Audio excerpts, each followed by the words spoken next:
You don't have a special person. All right, we're good to go. I'd like to welcome everyone to this City of Jacksonville Council meeting and work session. I'll call this meeting to order and ask you all to please stand. I guess I'll give the invocation tonight and then remain standing for the Pledge of Allegiance. Yeah. Well, thank you all. Dear gracious Heavenly Father, I want to thank you for all the many wonderful blessings you grant us each and every day. Dear Lord, thank you for the opportunity we have to serve this town. Dear Lord, just look after us, lead us, guide us, protect this town, this state, this country, dear Lord. Just put your loving arms around us and get us through these troubling times, dear Lord. And we ask you in your Son's name we pray. Amen. Amen. I pledge allegiance to the flag of the United States of America and to the republic for which it stands, one nation, under God, indivisible, with liberty and justice for all. Thank you all. Roll call, please. Mr. Taylor? Here. Mr. Green? Here. Mr. Wilson? Here. Ms. Laster? Here. Mr. Galloway? Here. Do what? We're all a little hoarse with allergies, but I think Councilman Galloway wins the prize. We have two proclamations tonight. Is there anyone here from the American Red Cross or anyone from Arbor Day celebrations? And seeing no one here, we'll move on and we'll present that to them later. So now the work session agenda, the acceptance of the minutes. Any questions, comments, additions, deletions to the minutes that were sent out? We got him, son. Yeah, so moved. Not yet, we'll see. But thank you for your enthusiasm. Yes. All right, here then, thank you, Brenda. All right, item B is FY 2023 General Fund Audit. Mr. James Edgar, do you mind, sir? Thank you.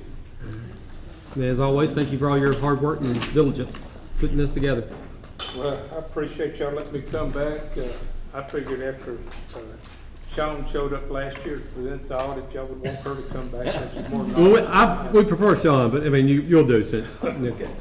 About 15 pages in your booklet there, you'll find page 1, and that's the independent auditor's report, and I always like to start with that. The second paragraph down, I'll give y'all a second to get to it.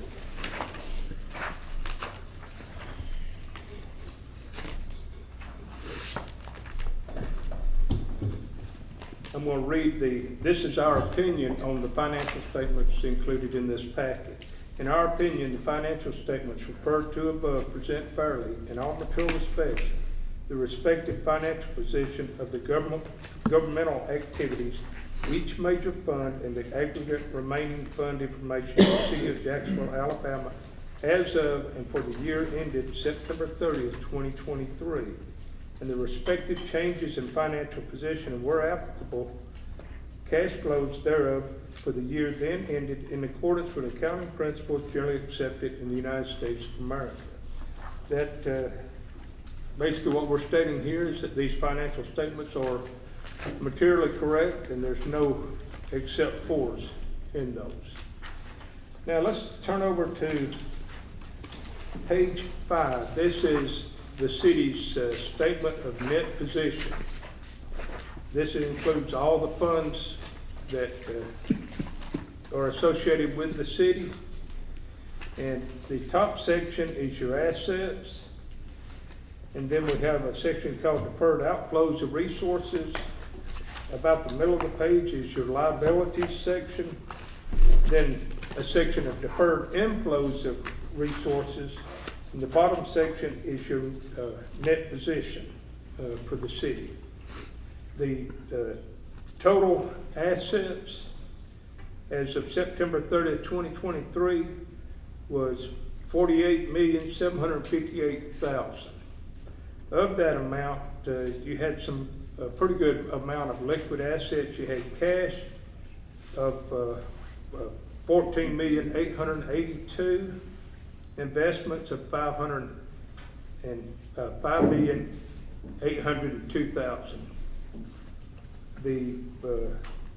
That shows that you got plenty of assets on hand to cover the liabilities. And the sections on the liability that I want to talk about, you had a little over $1 million worth of accounts payables. Those are the invoices and accrued liabilities that the finance department has to deal with on a daily basis. You had a deferred revenue of 1.1 million at the end of the year, and you had bonds and warrants payable in the current section of a little over $1 million. So it's obvious that the city has plenty of liquid resources to cover their current liabilities. Your long-term liabilities, ones that are longer than a year out, your bonds and warrants payable of 18 million. And the other large item on there was your capital lease of 5.5 million. The other large item under the long-term or more than 1 year liabilities is that pension, net pension liability, which the council and actually the city really doesn't have any control over that. That's Retirement Systems of Alabama. And their actuarials say that that amount is a little over $12 million at September 30th. But that's, you know, what they're looking at is what you have to pay over the next 30 years. Is basically what they look at. Now, in the net position section, it shows the total net position of 7.2 million for the city as of September 30th. If y'all have any questions and need me to stop at any point, just give me a holler. And the next page, page 6, is your statement of activities. And the top section up there, the way to read this financial statement here, the top section breaks it out according to the different activities. You got public protection, you got police, fire, other public works, health and social services, culture and recreation, other boards and agencies, and then interest and fiscal charges. The far left column of that top section is your expenses that occurred during the year. And then you have program revenues, which encompasses fees, fines, charges for services, operating grants and contributions, and capital grants and contributions. Then over on the right-hand side, the governmental activities, it shows the activities or the expenses less the revenues associated with each one of those activities, and shows the deficit in that column there for that particular activity. Then you look down at the bottom section.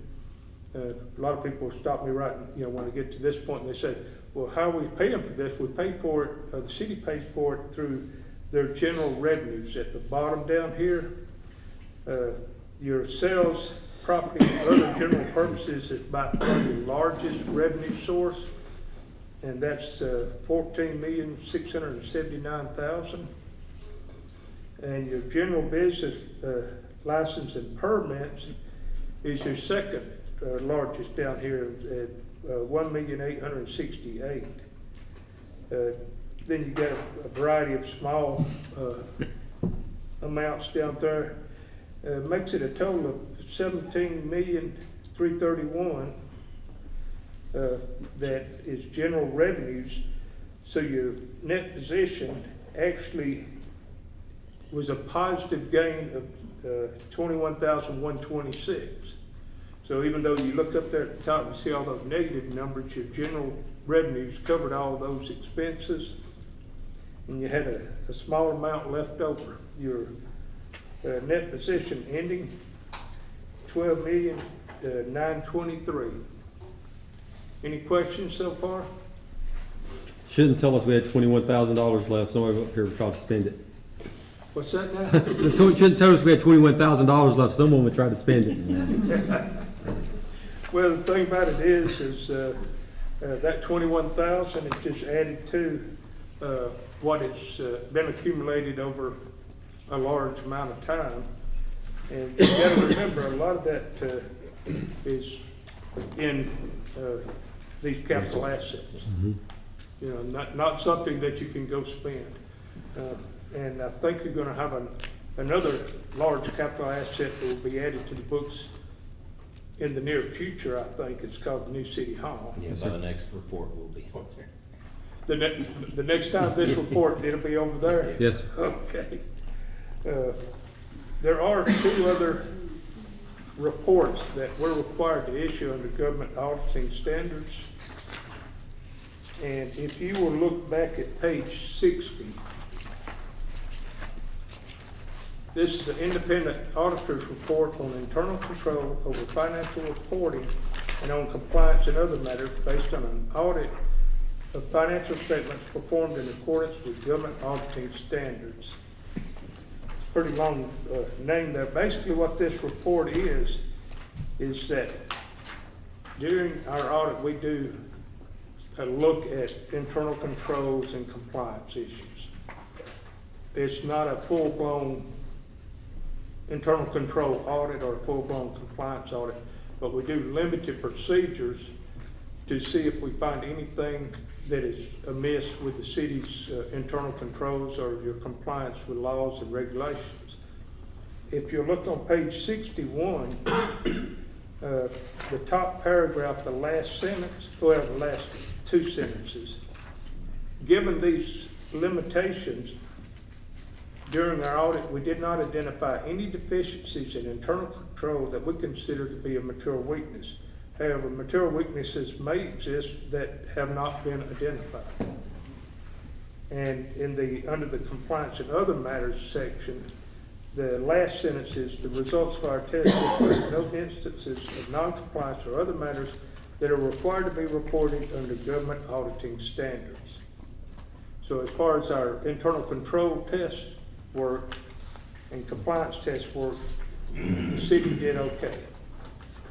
The last report is the independent auditor's report on compliance for each major program and on internal control over compliance required by the uniform guidance. And we have to issue an opinion. This is what everybody calls a single audit, where we test federal dollars or a portion of your federal dollars. And our opinion is the second paragraph down, and it says, in our opinion, City of Jacksonville, Alabama complied in all material respects with the types of compliance requirements referred to above that could have a direct and material effect on each of its major federal programs for the year ended September 30th, 2023. Now there's a section called Other Matters on 64. The results of our auditing procedures disclose an instance of non-compliance which are required to be reported in accordance to the uniform guidance and which are described in the accompanying schedule of findings and question costs as item 2023.01. Our opinion on each major federal program is not modified with respect to these matters. So we had a little finding that we did find, and you can look on page 68, and under section 3, federal awards, findings, and question cost. And there was no question cost on this, it was just a finding. That's just a title that we have to use. The current year finding is subrecipient monitoring.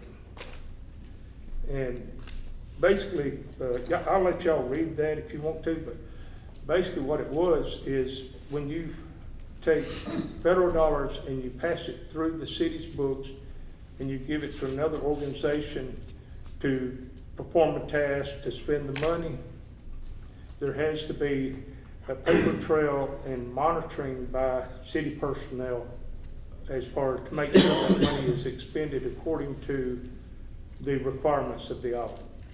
Requirements of the grant, the federal dollars.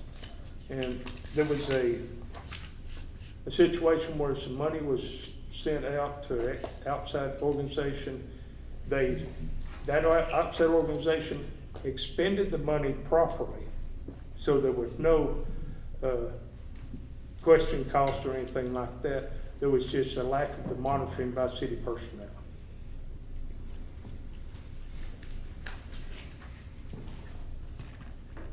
Thank you for breaking it down for us.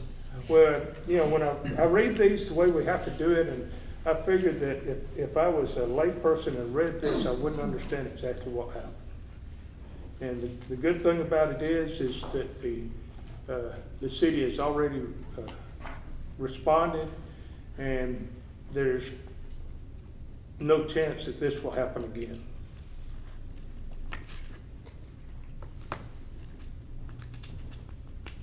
Any questions? I don't believe so, sir. Okay. Thank you very much. Thank you.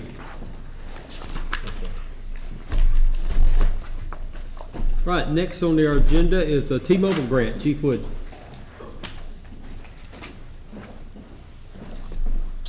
Good evening. Good evening, sir. As most of you probably aware by now, back in December, I applied for a T-Mobile grant of $50,000, what they call their small home account grant. And several weeks ago, at the beginning of in March or February, we were informed that we were recipients of that grant and awarded that $50,000. What I applied for was to build, we'll say, pavilion and not a gazebo, since people have an issue with gazebo, a pavilion over the pond here at the Public Safety Complex. Ms. Grant, do you mind pulling that up? So I sent out three quotes that we were able to get for different prices. I emailed those to you. If you don't have your copies, I got some I can give to you. This is sort of the plan that we submitted to T-Mobile to build. What that is a 16 by 40 pier. You can see on both sides, it's covered, so on both sides there's room for individuals who like to fish on both sides. And then as you can see, that 8 by 8 walkway that leads out to it. So I guess today is just to kind of make you aware of what the plans were and look at the quotes and get your guidance on which quote you would like us to proceed with. Just keep in mind we've got that $50,000 grant and then whatever additional. Are they, you're looking at the three prices, are you looking at step up in materials versus one price, or they're all the same material and all three prices are comparable to what we're wanting? So the base price is just building it with, pressure treated lumber. The idea on that price is there would be more upkeep on the back end. As the price go up, you add things like the Trex wood and flooring, or those areas where it's going to be constantly touching water, constantly getting wet. So putting that Trex wood in would keep from having to do a bunch of upkeep, replacing boards, those kind of things on the back end. However, I will say that this quote does not include things. When we built the pump house out, we did have some power ran to that pump house with the intention of maybe looking towards the future and having power ran from there to this pavilion. So it doesn't include that price on running power from the pump house to the pavilion. It also doesn't include having power at the pavilion and lighting and like ceiling fans put up. So we would have to add that to that quote, which my recommendation, after kind of looking through all three, and myself and Mark and Ms. Grant talked earlier, would be around, I think, the middle quote, which is around 65, and that would give us some space between 65 and the 100K mark, where then you got to do a bid and get several bids, but keeping it up under that number, we'd be able to move forward a lot quicker without having to actually send out bids. So you're saying 65 we can have lights and 65 is the base amount. That doesn't include the lights. Does We have not. to add that to it, yes, sir. So we haven't been able to get those quotes yet because we haven't. What we submitted was very basic to be able to get into the quote. Is it designated as a park? The public safety pond area, is it? The reason I'm thinking that is, lights are wonderful, but I think right now we've kind of, parks close at dusk. So I'm wondering, lights from a feature enhancement is great, but is that something that is? I think I was more concerned just maybe having power to the building other than elimination of the building. Yeah, I mean, the lighting would be, I mean, I know those pavilions fairly well. I don't know if those have any electricity that are out there or not, but I'm Some that trying- we've looked at does have electricity ran to them, Those and, does. and that was kind of the intention on having some ran to. I just, Make note that if at any point it does hit the 100,000, it has to stop and whatever work is left has to be bid out at that point. yeah. So, Is it gonna be on the pump side of the track? I mean. It'll be on the George Doffett side of, So it's gotta of the go a long pump. ways to get a pretty good ways to get the electricity to it. I wouldn't say so, how far is it? 200 feet. Yeah, probably 200, yeah. Cause we put the pad mount in the pump house, just kind of forward thinking, so it wouldn't be that far away from it.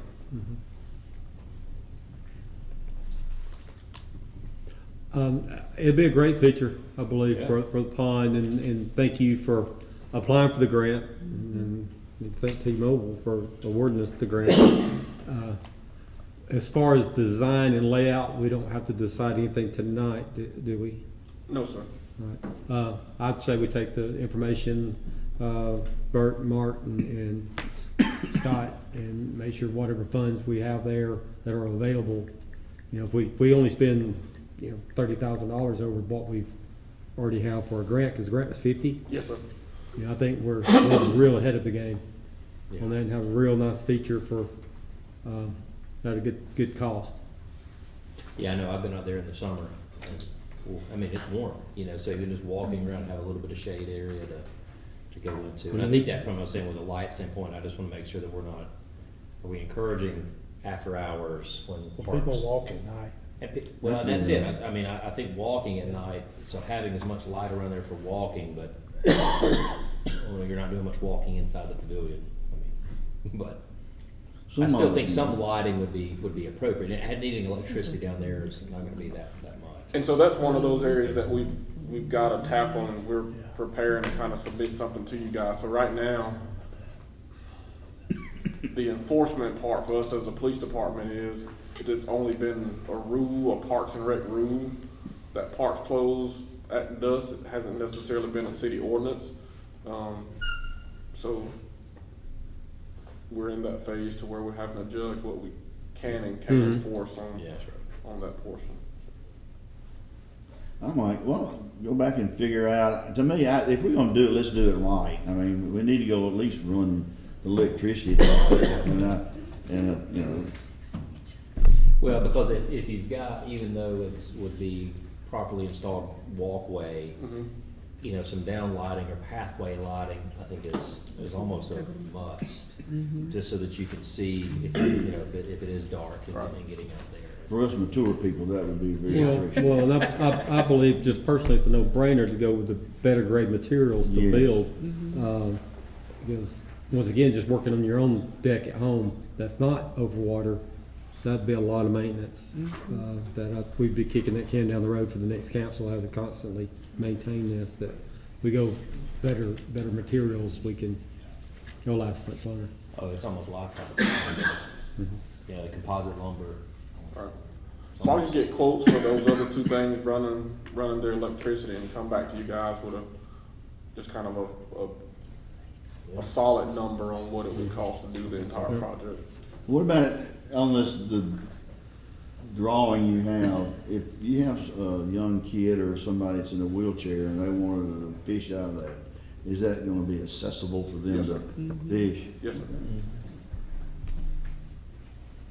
Do you have a deadline for this? We just have 12 months from the date of awardance, which was, the official date was March the 21st, so 12 months from that date to complete it. To complete the or to construction? commit it. Complete the I was project. asking the same question. Yeah. No, I don't think we all sit around and wait on this, get it No, done. we'll know, I think we'll have a good feeling about next council meeting. Yes, sir. Be able to move forward with it, what direction we want to go in. Is that okay with everyone? Yeah, we got the money, let's spend it. Thank you for getting the Thank grant. you. I think it's gonna be a great grant. Thanks, chief. Thank you. Thank you. And if there's any more out there, don't hesitate to. Yes, sir. Think about how that would make it. We'd like to have a houseboat out there too. Houseboat? Our little pond's not quite large Oh, enough for the okay. houseboat. Gotcha. Thinking a little water ski demonstration area, and I'll pull you behind the boat. You can put, Okay, let's move on. Next is development review application, Mark Stevens. Thank you, Mark. Good evening. Good evening. Good evening. Anytime somebody submits a project to the planning commission, they have to fill out the application for development review.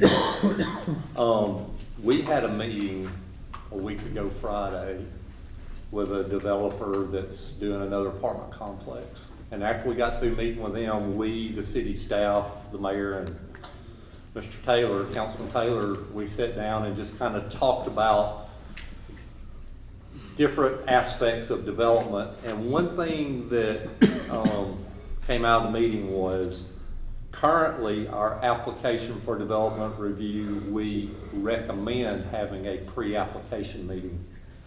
What we would like for y'all to do is to adopt a resolution that changes that verbiage to require a pre-application meeting. And what that basically consists of, depending on the complexity of the project, we may want to meet with the developer, his architect, his engineer, whoever, along with various city staff, consisting of myself, the building inspectors, fire chief, police chief, utility department. So instead of us just recommending, and I didn't realize until whenever I started doing this up, we actually highly recommended it. But That made all the difference. yeah, that makes all the difference in the world. But what we are asking now is that y'all adopt a resolution where we actually require that they schedule a pre-application meeting. We just want to be able to sit down with them before they actually start designing the project, be sure that they understand any existing conditions, that they may need to consider. Does the property have adequate sewer? Does it have adequate water quantity and pressure? Is there anything just unique about that site that they need to take in consideration? So we want to do all that on the front end, as opposed to them spending all this time designing something. They submit it, and then we have to send back a lot of corrections. So we just feel like getting everybody around the table in the beginning, we can talk about a lot of issues that will come up in the future. well, that's common sense. Yes. Hit it the first before you hit it the end. Absolutely. Cost everybody time. Absolutely. So is it something for us to vote on tonight, or we gotta? Yes, It's it's ready to on, vote? it's on the agenda. Yes, sir. The meeting before the meeting. Yeah.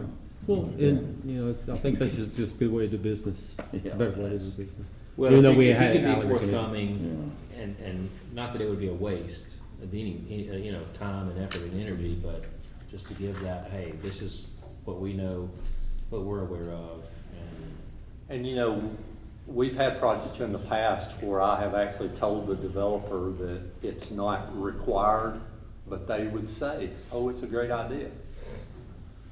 But then, you always have the other side of the coin that thinks that we're wasting their time. But I really think requiring it is gonna be the right way to go. I'm good. Any questions, Mark? You want to save a couple steps? Yes, sir. So this is any other business but Mark. Oh, he's other. I'm trying to save There's a couple gonna steps. be an amendment to the agenda tonight. Y'all should have gotten that information.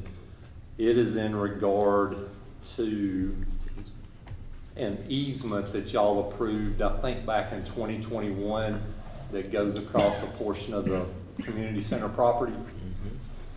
This meeting that I was just talking about a week ago Friday, whenever we looked at their plans actually extended further down that common property line than what we originally thought it would. So they asked if we could extend the easement down to accommodate that. And the other thing that came up during the conversation was them putting up a monument sign. So if they're gonna have an access driveway that comes out on Alexandria, they're gonna need a monument sign out there. So the revised easement accounts for a 15 by 20 piece of property for them to be able to place a monument sign on. So the ordinance tonight would be y'all rescinding the previous ordinance and easement and then approving this new one.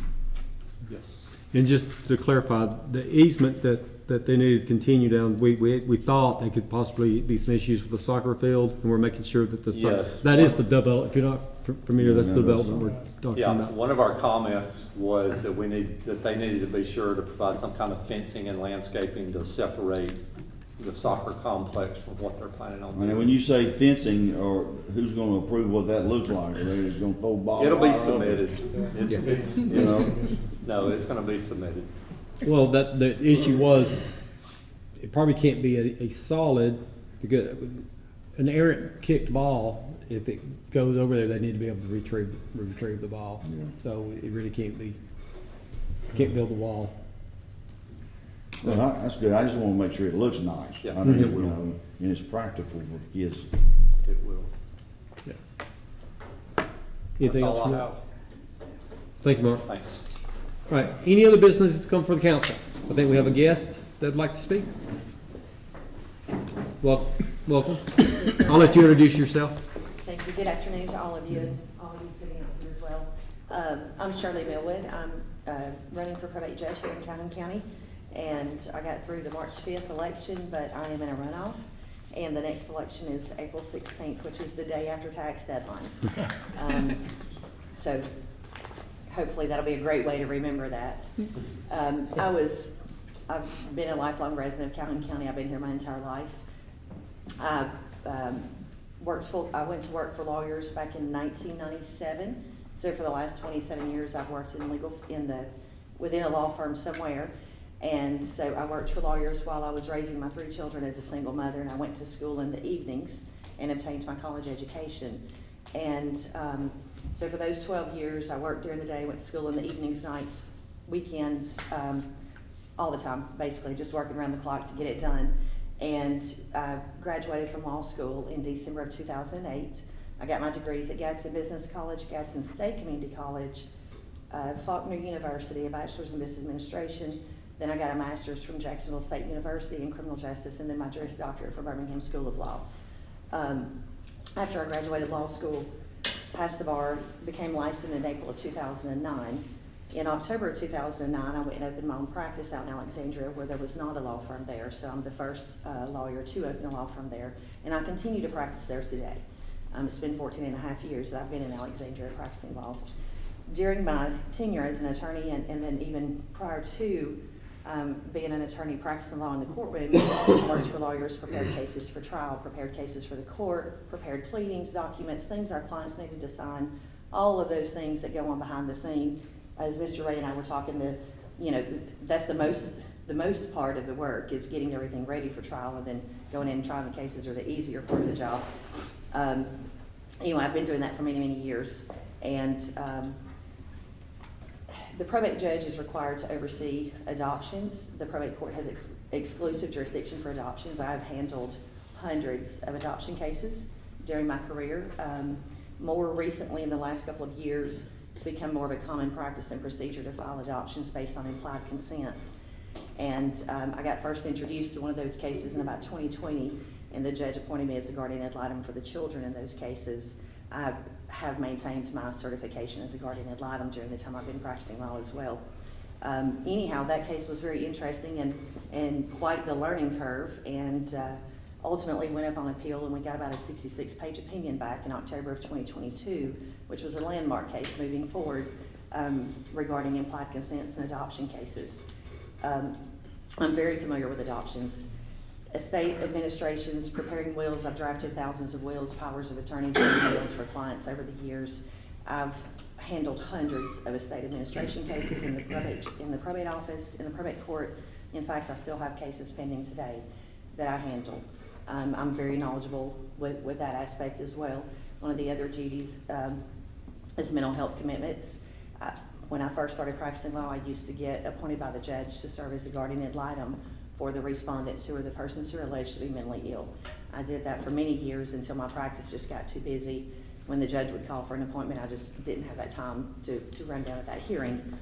I have represented those who are alleged to be mentally ill as a guardian ad litem through our court systems. I handle a lot of juvenile cases in dependency matters that are filed in juvenile court. I've represented a lot of children that are in foster care, that are in the dependency petitions have been filed where a non-parent is filing for custody of a child. Those serving as a guardian ad litem comes only by court appointments. So our judges have entrusted me to serve as the GAL for these children and advocate for their best interests. Also, I've been appointed to represent. I've also been appointed as a guardian, which is the person that makes decisions for other persons who are unable to make decisions for themselves. I have several cases now where I represent elderly and also developmentally disabled as their guardian, and I have to make decisions like end-of-life decisions and hospice and all those things that we would all make, those decisions for our family members in those situations. The majority of that work is al pro bono. Excuse me. And I have also served as their guardian ad litem as well. And so I have represented those who are mentally ill from pretty much all aspects involving the judicial system and in court cases, not just those in the probate office. I have handled conservatorships, guardianships. I have those pending I have several of those cases pending before the court today, which is another exclusive jurisdiction of the probate office.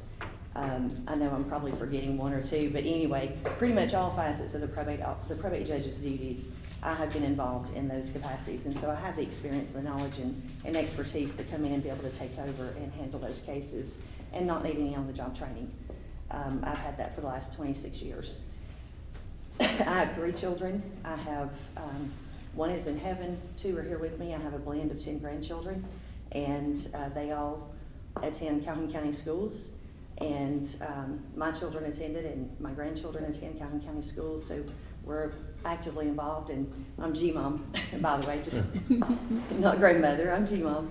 But anyhow, so I've just been here my whole life. I've spent the last 26 years in the legal field, and this is what I've done, and this is what I'm always going to do, whether I continue practicing law as an attorney or whether I become the next probate judge. This is what I've dedicated my life to doing, and this is where my passion lies.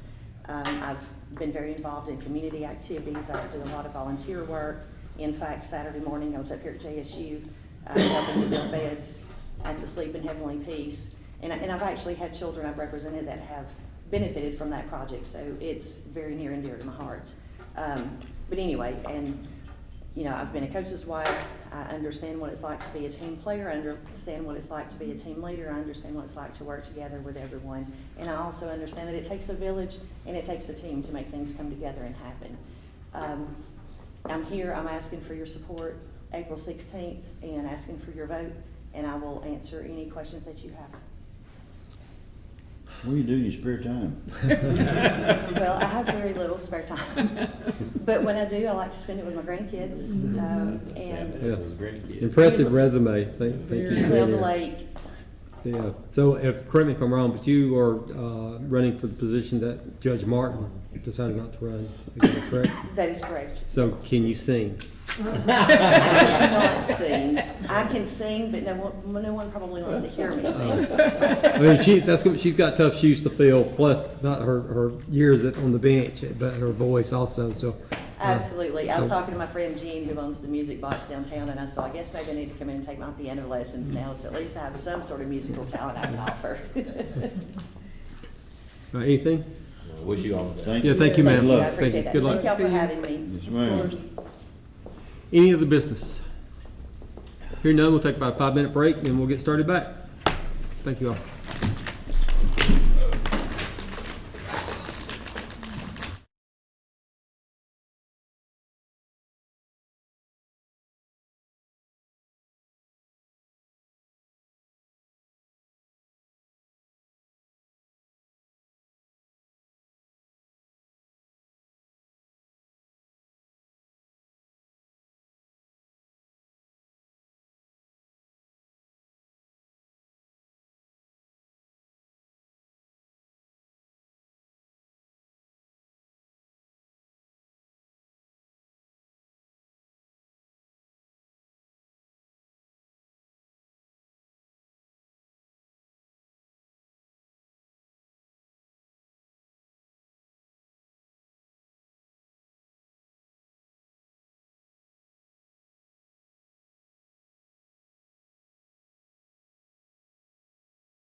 All right, call this meeting back to order, and our next item is the adoption of the minutes. So moved. We have a motion, do I have a second? Second. Motion and second, any discussion? Hearing none, all in favor say aye. Aye. Any opposed? Ayes have it, motion carries. I had to get one in. I know you did, very good, that's why we're all laughing. Next item is the adoption of the agenda, I think we have some additions. We do. To the main agenda, amend item 10, consideration of ordinance number 0-653-24 that amends a portion of Article 2, Technical Codes, Section 6-21, adopted of the Code of Ordinance of the City of Jacksonville, Alabama, received first reading on March 11, 2024. Also to the main agenda, add item 10A, consider action to suspend the rules for the immediate consideration of ordinance number 0-654-24 to rescind ordinance number 0-627-21 and to convey an easement across a portion of the Jacksonville Community Center property. Then finally, to the main agenda, add item 10B, consideration of ordinance number 0-654-24 to rescind ordinance number 0-627-21 and to convey an easement across a portion of the Jacksonville Community Center property.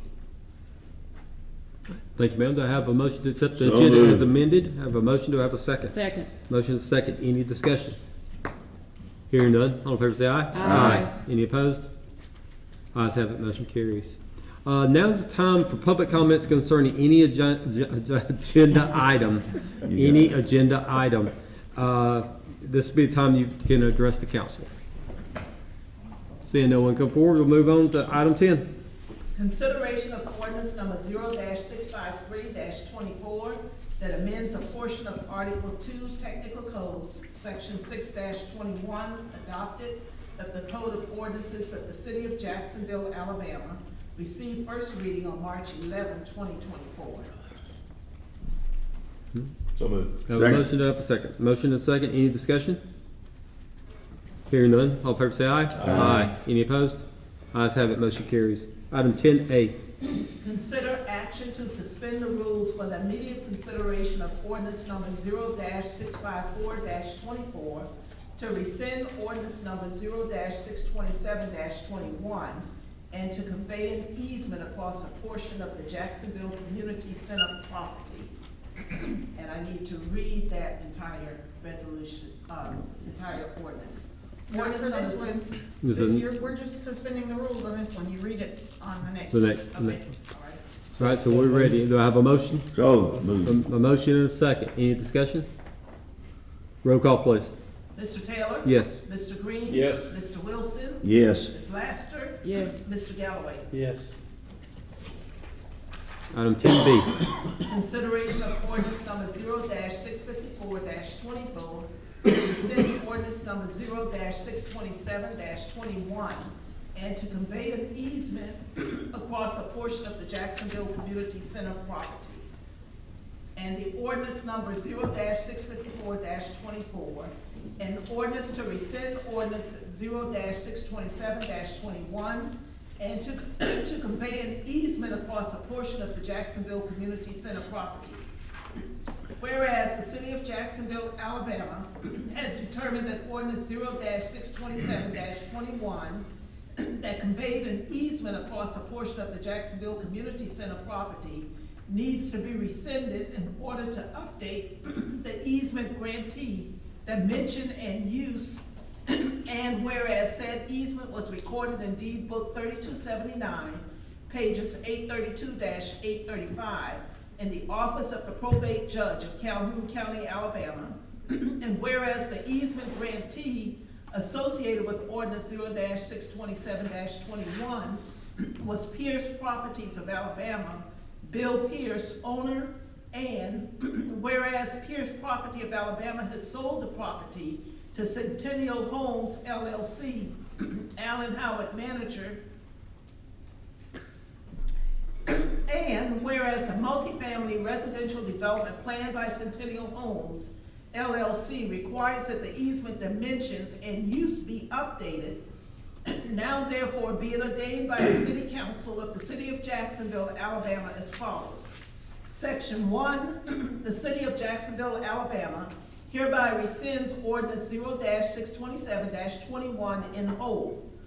Section 2, the City of Jacksonville, Alabama, herein referred to as grantor, owns the land known as the Jacksonville Community Center property, identified as tax parcel number 12-06-14-3-002-001.00 P-Pen 46370 in the office of the probate judge of Calhoun County, Alabama, which borders the property owned by Centennial Homes LLC, Alan Howard, manager, hereinafter referred to as grantee, identified as tax parcel number 12-06-14-3-002-003.00 P-Pen 46193 in the office of the probate judge of Calhoun County, Alabama, and the grantee desires an easement in, through, and upon a portion of said grantor's property